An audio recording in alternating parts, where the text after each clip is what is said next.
When it comes to Epic Universe, at least for myself speaking, I'm at the point now where I am just eagerly waiting to hear about when this park is finally going to open. As we've seen construction on this park getting to the point of wrapping up, as we've seen lots of the construction offices be moved off of the Epic Universe construction area. And Universal is starting to leak out more information. We're seeing a lot more stuff come out of their own podcast, giving out details. So it seems like anytime now we're going to get a lot more information, hopefully, about an opening date.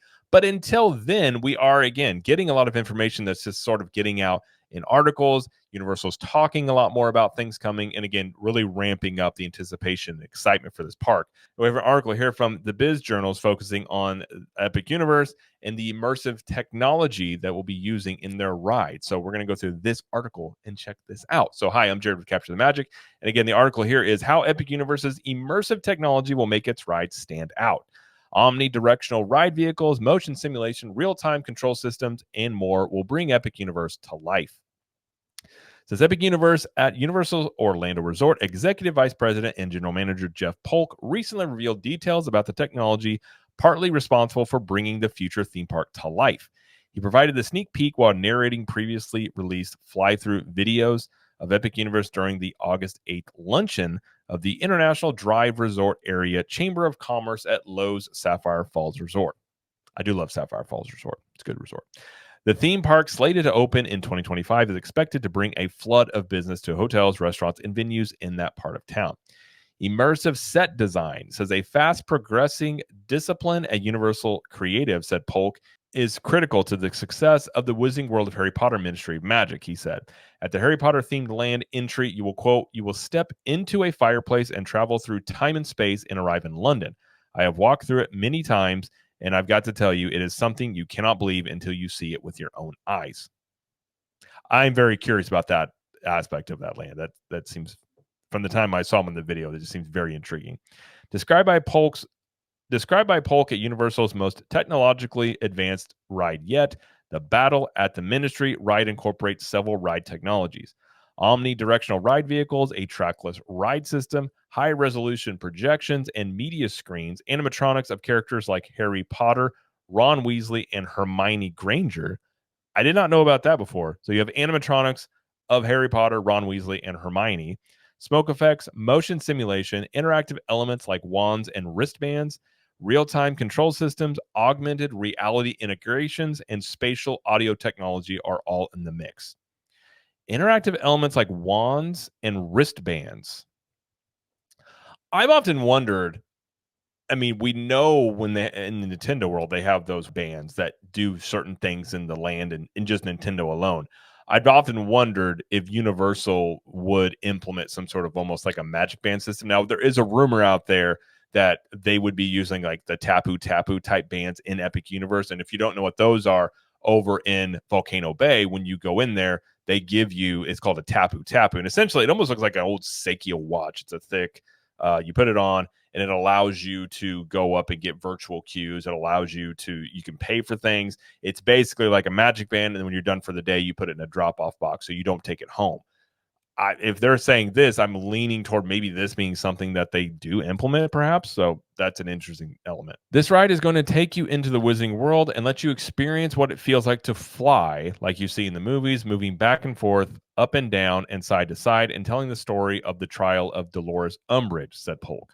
This Epic Universe land should be a huge draw, said International Theme Park Services CEO Dennis Spiegel, who attended the 2014 opening of the Wizarding World of Harry Potter Diagon Alley and witnessed firsthand the intense public scrutiny and embrace of Universal's themed depiction of the beloved book series. It says, quote, the technology and the story, there's never been a better marriage, in my opinion, in our industry than Harry Potter and what's happening with technology, Spiegel said.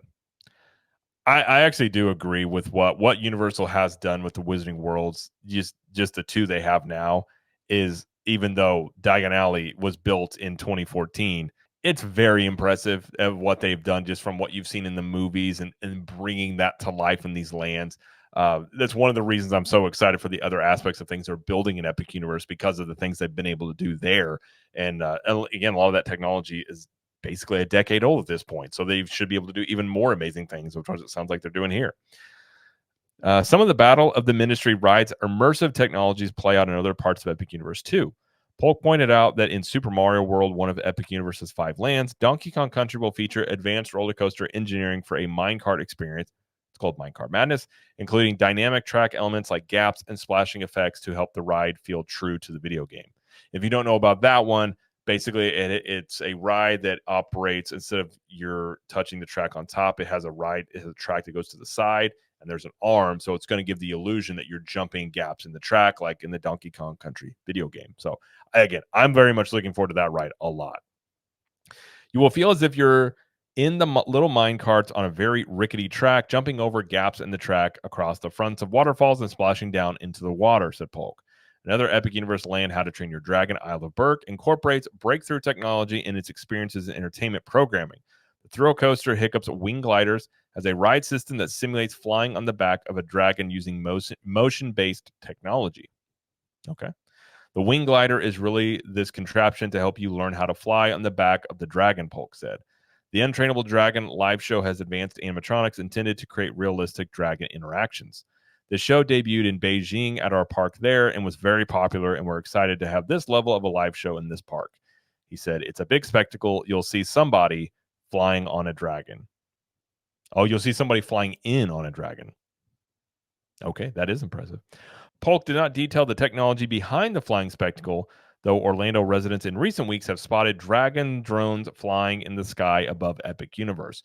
We had a video on this. This has been spotted before, but they are seemingly having like dragon drones that are going to be flying above this land, which I'm on board. That sounds wild. I'm all on board for wild and innovative and just doing things completely nobody's ever heard of.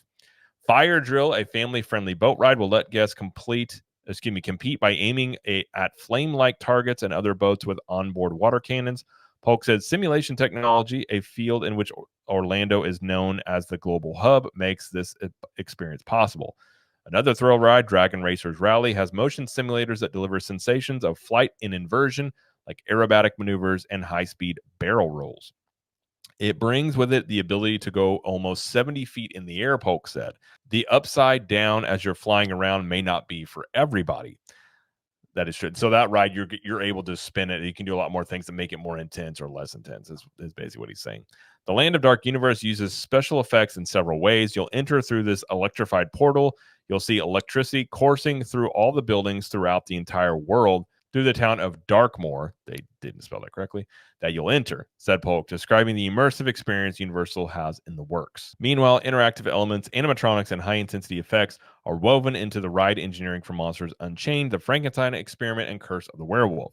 Within Frankenstein Manor, we'll have one of our most fantastic dark rides, Monsters Unchained, The Frankenstein Experiment. It has lots of interaction with the monsters and lots of interaction with Dr.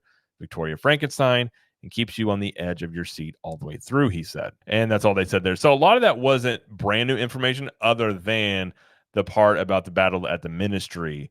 So again, so it seems like on that ride, it is going to be using omnidirectional ride vehicles, a trackless ride system, high resolution projections and media screens, animatronics of characters like Harry Potter, Ron Weasley, and Hermione, smoke effects, motion simulation, interactive elements like wands and wristbands, real-time control systems, augmented reality integrations, and spatial audio technology are all in the mix.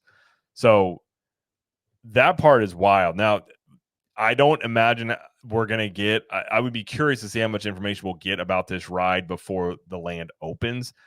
Given they've done all the videos on the land, I've often wondered, are they going to do one for anything else? Maybe Helios Grand Hotel?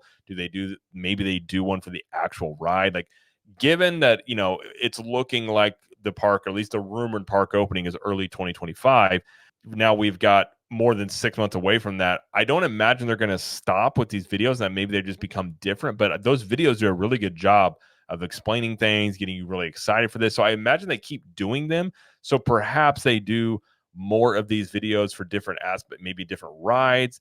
I'm not really sure, but I wouldn't be surprised if we hear more, because if he's out here talking about, and again, this is Jeff Polk talking about this, so he is the executive vice president and general manager of all of Universal. So the fact that he's out here talking about all this stuff, I feel like they've already begun their media tour a bit of this, and I don't really feel like they would be out here saying all this stuff if they weren't looking at things opening up, rather soon. Again, we talked about the construction is really coming along. It's probably starting to wrap up.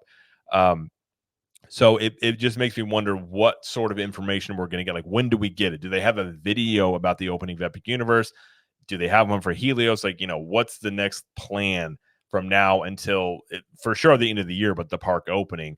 And do we get more details? Are they just going to do more stuff like this with articles coming out? The fact that they sat down with some of the media here to go over this stuff, I find very interesting and just curious how they're going forward. But either way, you found some good information about what's going on the Ministry Magic battle at the Ministry.